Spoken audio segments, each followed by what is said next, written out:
ladies and gentlemen, the next presentation will be about hearing protectors. And you might ask yourself whether this is appropriate to have it in a psychoacoustic session, and I feel yes, it's most appropriate because it's extremely important to keep your hearing abilities, and if you're exposed to loud sounds, please wear the hearing protectors that you can do for the rest of your life the psychoacoustic evaluations. And you, Jérémie, you will explain us what about Absolutely. The hearing protectors just after the beginning. Absolutely.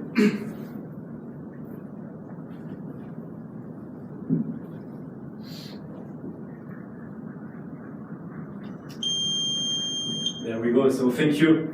That's a great introduction. Indeed, this presentation will be about hearing protection. And my name is Jérémie Voix. I'm an associate professor at the University du Québec in Montreal. And my co-author is William Murphy from the NIOSH, US. And obviously Bill insisted that I put that disclaimer on, so I invite you to read that. And for those of you who are really in a rush, the final answer to that question is really 4.8 decibel. So this is 4.8 dB, and you can go and have a little break in the car. But for those of you who are interested to understand better about hearing protection, let's take a few minutes. So obviously, there are a lot of people that are affected by noise-induced hearing loss, meaning that they are losing their hearing nowadays because of exposure to excessive levels of noise. And in Canada specifically, we are very strong in digging, mining, cutting woods, that kind of stuff, which is really noisy. And you didn't hear anything about those workers during those conferences for a good reason, is that it's a very challenging problem. And there is really no way you can hammer on a rock and not make any noise, right? So this is, you see the life of that miner here. And to give you a little bit of a context, the noise-induced hearing loss is the #1 occupational disease, reported disease, and it affects currently more than 100 million workers. And we had some numbers on dementia, and we know that we'll be all affected by dementia by 2050. That was the talk 2 talks ago. But those are currently the values that people are facing. So, and we are nowadays, according to the World Health Organization, reaching 300 million workers affected. And for those, the HPD, hearing protection device, so that thing is often the very last, first line of defense, or only line of defense, while it should be, according to noise control, the last line of defense. You understand that we should reduce noise, control noise at the source, but this is not often possible, as I said, specifically for a very heavy industry. So we have a wide range of hearing protection devices available. I'm showing you this yellow one because it's known. This is the one on the left. But there are obviously a lot of disposable products that you can see, and earmuffs, and autoplastics or custom earwolves that you can see on the bottom right. And we actually have a little bit more than that. If we categorize them, you can see that we have the earplugs that's on the top row, and we have those foams, pre-molded, push-to-fit. We have the customs. We have as well a new category that we could call the semi-inserts, and we see the earmuff with different configuration and the helmets. So it's a wide range of products, and unfortunately, none of them really work. And this is what we're going to discuss on the side. The reason why it doesn't work is that because if I'm giving that earplug to all of you here now, and that we were to test for the attention of that device, we wouldn't get anything close to the value that is actually stamped on the little pouch here, right? So this is a huge problem, which is widely known. And that led to what we call the derating. So here it may be something like a 29 dB value, but that's a value that nobody will actually, or not an average group of people will get in the field. Hence, there have been some various recommendations. And you can see here in the United States, OSHA recommended that a 50% derating be applied. So the 29 dB becomes a 14 dB average. And this is obviously for group averages. In Europe, you have different recommendations as well for derating rules, and this is something which is, as you can see, really different from country to country.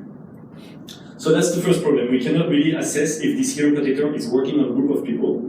But worse than that, it's absolutely impossible to assess if this earpiece that I'm going to wear is properly fitted on my ear or not. And nobody can hear in this room tell me if I'm getting the 29 dB with this earplug or not. There is nobody, because for that you will need to actually test the attenuation and to do what we call nowadays fit testing. So fit testing is a big trend in occupational health and safety nowadays.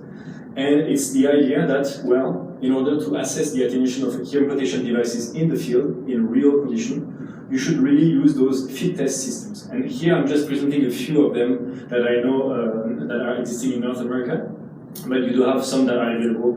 For that one might be available obviously in Europe.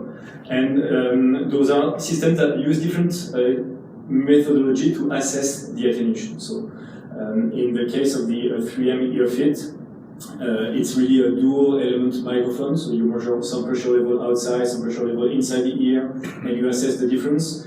In the kind of the Very Pro, this is a loudness balance test, so you fit one hearing protector, the other one you assess subjectively the loudness of the two tones. And here you will do, with the fit test, you will do a fast screening of the hearing threshold with and without the hearing protectors, so on and so forth. There are actually a wide number of these systems that are nowadays available. And here in this recent book chapter I contributed, there are more than 16 commercially available systems, and that's really from the last 10 years. So this is really a new trend, as I said, in occupational health and safety, the fit testing of hearing protection device. The problem we are facing now is that if I'm being tested for this earplug with the first system, with one of those systems, I may be getting, let's say, 24 dB. But now let's test with another system, the same earpiece, and the system will tell me 22. And the third one will tell me 26, and so on and so forth. So now we are running into a little game of, what fit system or what fit test system is actually right at predicting the correct value I'm getting on an individual base. So to address that issue of uncertainty measurement, the ANSI, so the American National Standard Institute, started a draft, which is a performance criteria for systems that estimate the attenuation of passive hearing protection devices for individual users. And this is the very first of its kind. And in that standard, all those fit testing systems will be defined. And they'll be defined for a few things. First, for their characteristics. So those field attenuation measurement systems, FAMs or phase field attenuation estimation systems, work in different environments. So sometimes there is a maximum background noise you can use. Sometimes there is a limited dynamic range you can achieve. Sometimes there is a maximum output level you can reach and not outshoot. You need some calibration. So those are the kind of things that have been described in the standard. What has been defined as well is how you compute a personal attenuation rating. So you understand that I mentioned I had 22, 24, 26. What was that value? That's what we call the PAR, personal attenuation rating. This is really the individual attenuation I'm getting with this earpiece. So that's defined in the standard. And one thing that is required by the standard, which is creating a lot of ado, is an uncertainty. Because if your system is telling me 22, 24, 26, I need to know what kind of uncertainty that measurement contains. And if you're familiar with the guide of expression of uncertainty in measurements, you know that we can break down in uncertainty budgets, and we did that for the fit testing systems, and we happen to have 3 budgets. One is for the measurement. This is obviously the method itself. If you're using microphone to assess this is a little bit more rigorous than having a subject answer, with a mouse click, something like this. So those are really the intrinsic measurement uncertainty. Then comes the fit uncertainty. If you've been tested once with this fit, and if I'm refitting the earpiece, I will get a different attenuation, right? So the fit uncertainty is the fact that we do not insert the earpiece the same way over time. And finally, the spectrum uncertainty, the topic of our discussion today. So spectrum uncertainty will be the fact that if I do get a 22, that may be in a peak noise, ambient noise, but if I'm getting more low frequency, maybe that overall value will obviously decrease, because you understand that an overall value is affected by the spectrum of excitation. So just in a nutshell, the PAR will be the value read by that fit test systems minus the uncertainty that will come from those 3 budgets: measurement, fit, and spectrum. So it's very important that those quantities be properly assessed.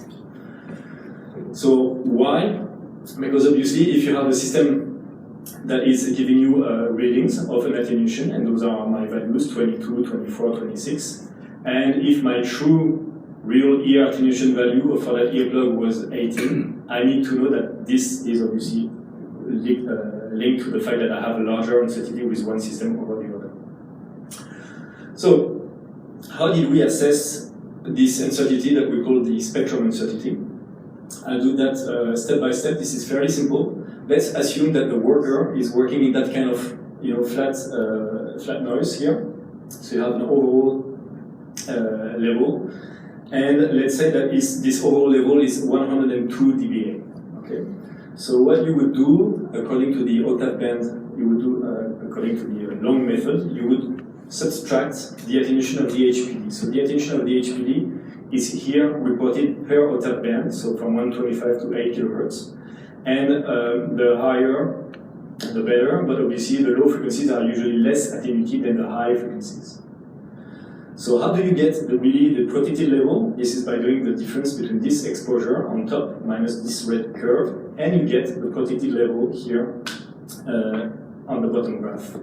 And let's say that this LP prime is now 78 dBA. So what we call the PAR, personal attention rating, or actually here the difference in A weighted values would be just the 102 minus A78, which is 24 dB for that one noise.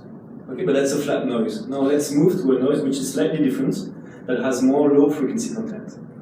And if I'm moving here, same HPD with a low frequency content, what are the values? 102 minus 83, which is now only 19 dB. So obviously the attenuation of your device is a function of the spectrum you've been exposed to, and this is exactly what we want to factor in this uncertainty budget.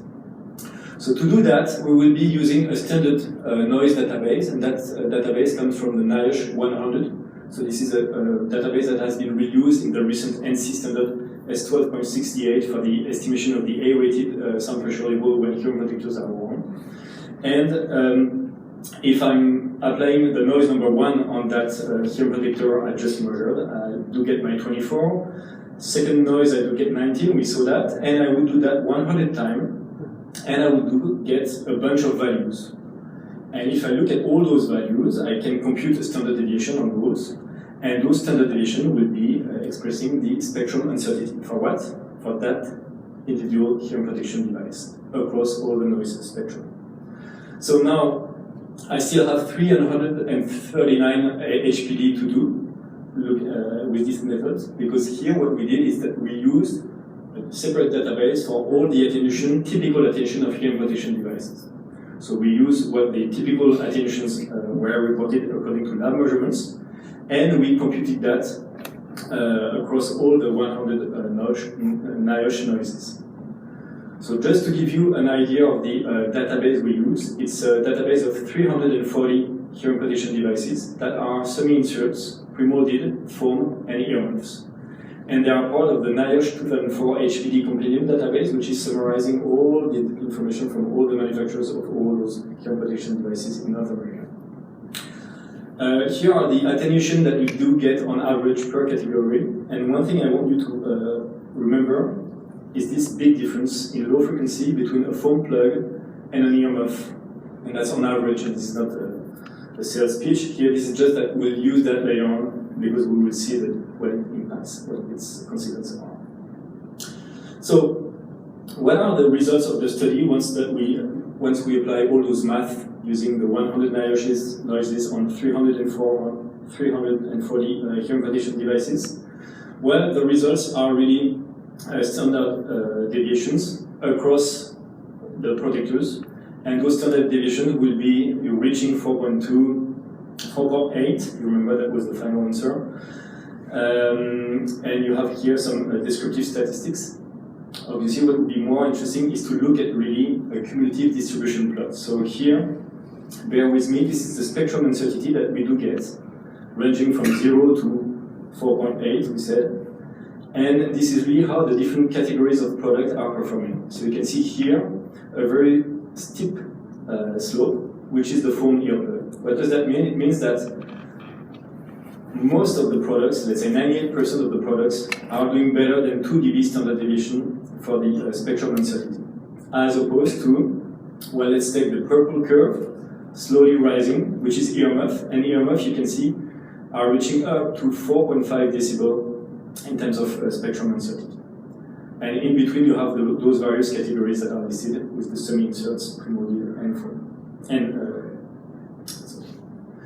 so obviously, this is really the final results we were looking for. We have here now directly the values we are interested in. If we look, for example, at the 4 million plug, 4.5 dB would be the maximum spectrum uncertainty we could get on such type of earplugs.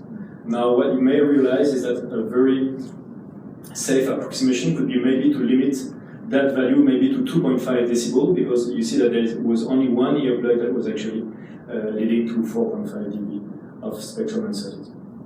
So, what is now interesting to discuss is a little bit what is driving those uncertainty and those spectrum uncertainties. And what you can see quickly here is that if I'm plotting the personalization rating of each of those hearing protection devices, or the spectrum uncertainty on the y-axis as a function of the power attenuation, and you can see something very clear here is that the ones that are the most attenuating have the least spectrum uncertainty. Does that make sense? Well, I think it does, because you remember that those are actually the foam earplugs, and you remember that the foam earplugs had a very large or larger attenuation in the low frequencies, which make them almost flat attenuating compared to a helmet or earmuff that would be with a very steep frequency attenuation. So that's really the reason why we can see that earplugs that are foam plugs have less spectrum uncertainties, because they were here deeply fitted, obviously. So that being said, the conclusions of my presentation are really that we found the answer.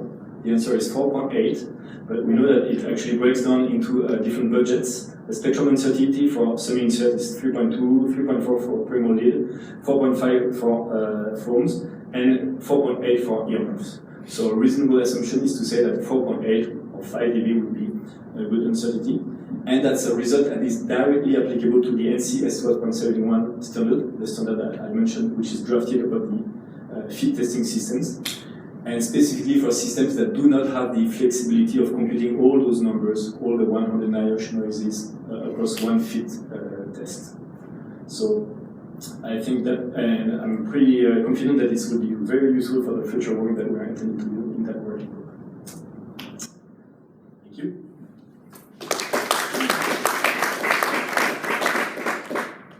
Thank you very much. So the question is whether 4.8 dB is much or is not much. What is your opinion on it? Well, that's a very good question. That's a little bit of a challenge, because when you were saying, well, there was no way to test hearing protection device, but now we come up with fit test, and fit test give you the individual answer to each measurement for every worker and so on. But now you say, yeah, but it's plus or minus 5 dB because of the fact that it has been tested in one spectrum, but can be reused in different spectrum. So for me, I think it's a very reasonable number. It's a 5 dB. Well, it's the number it is, but for people that are manufacturing those devices or people that are using those devices, this creates, again, that's an uncertainty which is building up on top of all the unknowns that they do have, and it creates some fear, I would say. So that's definitely something large for them. Then if you are not experienced user, if you refit it, what might be the difference? That's a very good question. So the fit, all those measurements and fit, refit are along those ways. So it's ranging, depending on the system, from 3 to 6 dB. So you're right that if you're summing up all those, this is typically the kind of uncertainty you'll be above, and you may be reaching 7 dB or something close to that. That's a very good one. Thank you again for the good news. Thank you.